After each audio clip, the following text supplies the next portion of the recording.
प्रणाम, मैं हूं संबित। मैं सब आपको आज 3 नाम बताऊंगा, थोड़ा ध्यान कीजिएगा। कि आप उन तीनों को पहले जानते थे? मेजर पाओना ब्रजवासी कुमबैंग मेजर।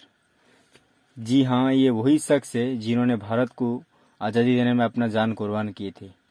ये हमारा फ्रीडम फाइटर है, पर कभी भी हमने इनको उस तरह का सम्मान नहीं दी है जैसे बाकियों को मिला है, क्योंकि ये भारत का उस हिस्से में है जिसको हम अपना नहीं मानते। हाँ, हम उस हिस्से को तभी अपना मानते जब वहाँ से कोई मीराबाई चानू, वहाँ से कोई मैरी कॉम बाहर आते और भारत के लिए देखिए दोस्तों, किसी के लिए भी ना अपना इज्जत सबसे बड़ा होता है। वो भूखा पेट से सो जाएगा, पर किसी भी हद में अपना इज्जत कभी भी वो गिरवी नहीं रखेगा, और यही सच्चाई है। पर हद तो तब हो गया जब 3 औरत को आपने हजार हजार लोगों के सामने बिना कपड़ा से चलाया, कपड़ा उतारा, और एक 20 साल की लड़की को आपने खराब काम किया। जब उसका भाई ने आपको प्रतिरोध किया, आपने उसको मार डाला। जब उसका बाप ने प्रतिरोध किया, आपने उसको मार डाला। पर इतने सब हो गया, उसके बाद भी क्यों पुलिस आपको प्रोटेक्ट नहीं कर पाया? क्यों? इस सब के पीछे कौन है? यही सवाल।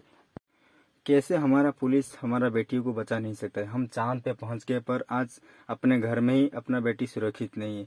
क्यों?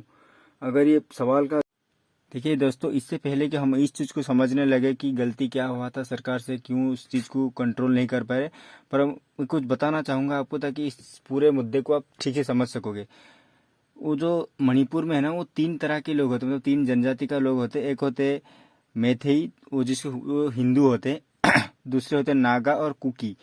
मैथई लोग हैं, उनके पास 60% से आबादी है, मतलब 60% पॉपुलेशन मैथई है। और नागा और कुकी वो लोग मिलके 20% लोग हैं, पर उनके पास जमीन 90% है।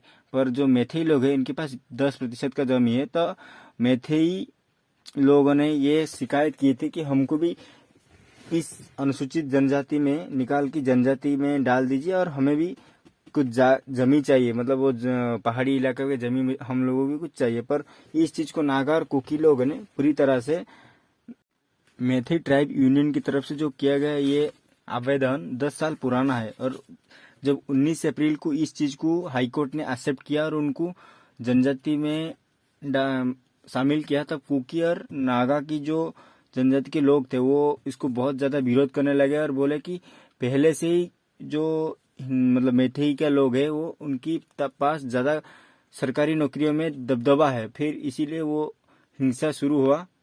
फिर हिंसा बढ़ने लगी, चर्चों में आग लगी, और फिर जो जनजाति वाला किस्सा था वो फिर धार्मिक हो गया, मतलब चर्च में आग लगी, मंदिरों में आग लगी। फिर वो चीज धीरे से धीरे बड़ा होते गया, बदतर से बदतर हालत होते गया। वो चीज इतना बढ़ गया कि कोई भी कुकी इंसान और जो मैथई लोग के पास जाने के लिए हिम्मत नहीं कर रहा है, और कोई भी मैथई इंसान कुकी लोग के पास जाने की हिम्मत नहीं। इसीलिए हिंसा बढ़कर इतना बड़ा रूप लिया। सवाल यही है कि इतना इनसेंसिटिव सीएम है वहाँ के वीरेंद्र सिंह, फिर भी उनको क्यों रखा गया है गादी में? क्योंकि वो बोल रहे कि ऐसे तो घटने हर दिन बोलते हैं, मतलब ऐसे घटना हर दिन होना जरूरी है क्या? तो अगर आप कंट्रोल नहीं कर सकते अपना स्टेट को, तो गादी छोड़ दीजिए, वहाँ पे राष्ट्रपति शासन लगाइए। पर जब हम इन सारे सवालों को सोचते ना, ऐसे लगता है कि इस चीज को कंट्रोल करने के लिए ईमानदारी से हमने ट्राई ही नहीं की। वरना जो चीज हम कश्मीर में कर सकते थे, वहाँ फिर क्यों नहीं हो सकता? कश्मीर में इतना बदतर हालत से अगर आप वहां से आर्टिकल 370 को आपने उठा दिए, वहां पर तो और हालत बुरा था। पर यहाँ से इतना भी बुरा नहीं था, पुलिस कंट्रोल कर सकता था। पर मुझे लगता है कि पुलिस ने शायद ईमानदारी से कोशिश ही नहीं की है।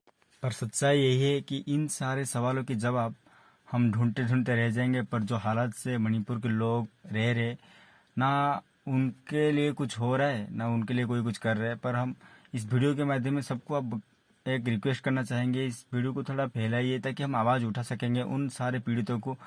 थोड़ा तो मदद होगा, अगर हमारे वीडियो से कुछ हुआ तो अच्छा होगा कुछ। बस इसीलिए आपको रिक्वेस्ट है कि अगर आपको ये वीडियो पसंद आया होगा, थोड़ा सा शेयर कीजिए। क्योंकि हमने तो कभी ऐसे मणिपुर के बारे में सोचना नहीं चाहे थे, क्योंकि हमने एक दिन ये भी सोचे थे कि एक मणिपुर वैसा भी होगा कि जहाँ पे मीराबाई चानू जहाँ पे पैदा हुए होंगे, जहाँ पे मैरी कॉम ने गोल्ड लेके गए होंगे। पर अभी तो हालत ऐसे है कि शर्मिंदा है हम।